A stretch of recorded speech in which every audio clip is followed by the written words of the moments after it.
საკონსტიტუციო სასამართლოს გადაწყვეტილება და მმართველი გუნდის პოზიცია 2030 შეკითხვებს პარლამენტის ვიცე-სპიკერი მანანა კობახიძე უპასუხებს. 2010 წელს მიღებული საკანონმდებლო ნორმა, რომელიც გიგი უგულავას ჩრდილოეთ კორეას ახსენებს. ადვოკატების შეფასება მამუკა მდინარაძე და შალვა ხაჭაპურიძე დღეს 2030-ში.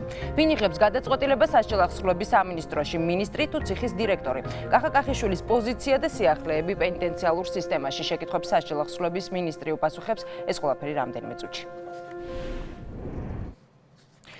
გათავისუფლდება თუ არა გიგი უგულავა პატიმრობიდან 2 საათზე მეტია საქალაქო სასამართლოში ამ საკითხს განიხილავენ. ჩვენი კორესპონდენტი თამარ ციკლაური ესწრება პროცესს და პირდაპირ ეთერში ბოლო დეტალები ჩაგვერთვება. თამარ, გისმენთ? საღამშვიდობისა. პირველ რიგში გეტყვით იმას, რომ ამ წუთებში საქალაქო სასამართლოში 2 საათიანი შესვენებაა გამოცხადებული. შესვენების გამოცხადების შესახებ გადაწყვეტილება მოსამართლემ პროკურორების შუამდგომლობის დაყენების შემდეგ მიიღო. პროკურორებმა კი საკონსტიტუციო სასამართლოს გადაწყვეტილების სამოტივაციო წერილის გაცნობის მიზნით მოსამართლისგან 2 გონივრული ვადა მოითხოვეს და ამ გონივრულ ვადად მოსამართლემ სწორედ 2 საათი განსაზღვრა.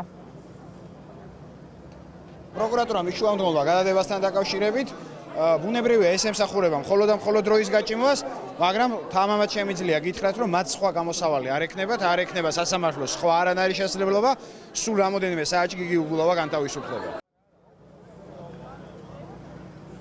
თუმცა მანამდე სანამ სასამართლო პროცესზე 2 საათიანი შესვენება გამოცხადებოდა, დაცვის მხარე მოსამართლეთა კოლეგია საკონსტიტუციო სასამართლოს გადაწყვეტილება შუამდგომლობის სახით გააცნო. სწორედ ამ შუამდგომლობის საფუძველზე ითხოვს დაცვის მხარე გიგი უგულავას გათავისუფლებას. თავის მხრივ მოსამართლეთა კოლეგიასთან შუამდგომლობა დააყენა უკვე პროკურატურამაც. პროკურატურამ 3 შუამდგომლობა დააყენა ამ სასამართლო პროცესზე და მათგან არც ერთი არ დააკმაყოფილა მოსამართლემ.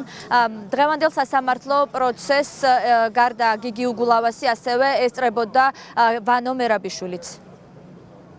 იმის გათვალისწინებით, რომ სათადარიგო მოსამართლე თავიდან უნდა ყოფილიყო ჩართული და თავგადასავალი ფიზიკურად ვერ იქნებოდა ამ პროცესში თავიდან ჩართული იმ მარტივ მიზეზიდან გამომდინარე, რომ იმ დროს საერთოდ არ იყო მოსამართლე დანიშნული.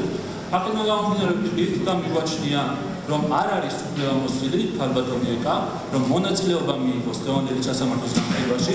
შესაბამისად, კოლეგია არ არის უფლებამოსილი მიიღოს რაიმე სახის გადაწყვეტილება და მის მიერ მიღებული ნებისმიერი გადაწყვეტილება განსახად იქნება უკანონო. აღნიშნული პირდაპირ არის მოსამართლის აცილების საფუძველი. ეს შუამდგომლობა ემსახურება ერთადერთს გაჭიანურდეს ამ საკითხის განხილვა. გაჭიანურდეს გიორგი უგულავას უკანონო პატიმრობიდან გათავისუფლება და როგორც საპარლამენტო უმრავლესობის ლიდერი ბატონი ვოლსკი აანონსებდა გიორგი უგულავას მიმართ მისი უკანონო პატიმრობიდან გათავისუფლებამდე როგორმე მოესწროს გამამტყუნებელი განაჩენის გამოტანა. სასამართლომ იფრემს უამრავი სამართლის საბჭოს კოდექსის 192 მოხრებით დაადგინა, რომ მრავლდებულ ის მხარის პროკურორი მერაბიშვილის შუამდგომლობა არ იქნას დაკმაყოფილებული. სასამართლო წავიდა არასწორად გზით, იმიტომ რომ სხვა დროისთვის დაიტოვა ისეთი პროცედურა, რომელიც შეიძლება მანიპულაციის საგანი გახდეს. ისინი, ვინც 9 თვე გასულია და დასულა, არანაირი სასამართლო გადაწყვეტილება, დამატებითი განჩინება, ან წინა განჩინების გასაუქმებელი განჩინება მოსამართლეს არ დასჭირვებია.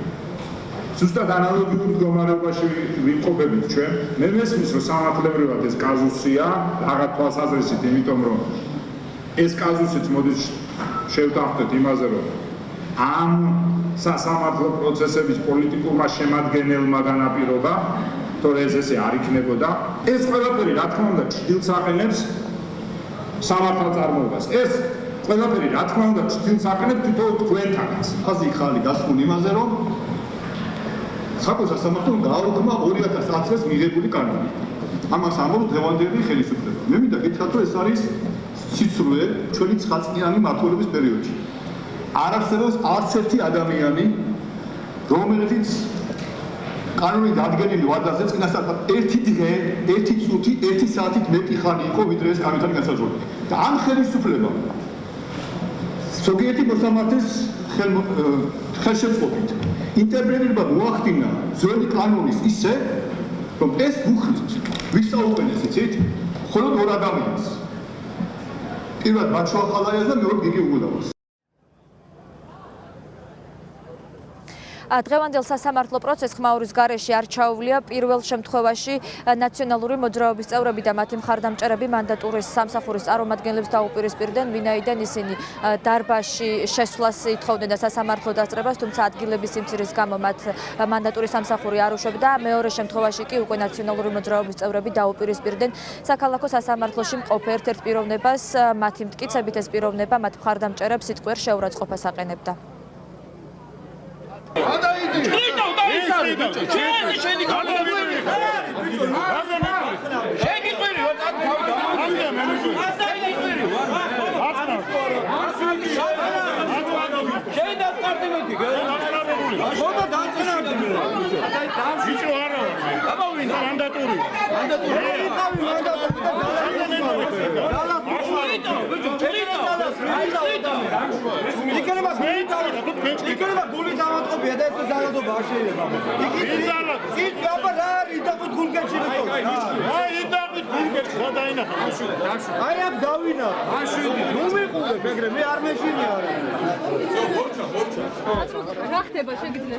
არაფერი, სუსის თანამშრომელი, პროვოკატორი შიგნით დადის, გაივლის ვიღაცა შეაგინებს, უნდა რომ რაღაცა პროვოკაცია გამოიწვიოს და ყველაფერი იქნება წყარად და შვიდად. რა ხდება დარბაზში თვითონ შეგიძლიათ? არაფერი მიდის პროცესი უბრალოდ. ამ პროცესის პარალელურად ეთქობა რაღაც ღელვარება უნდა.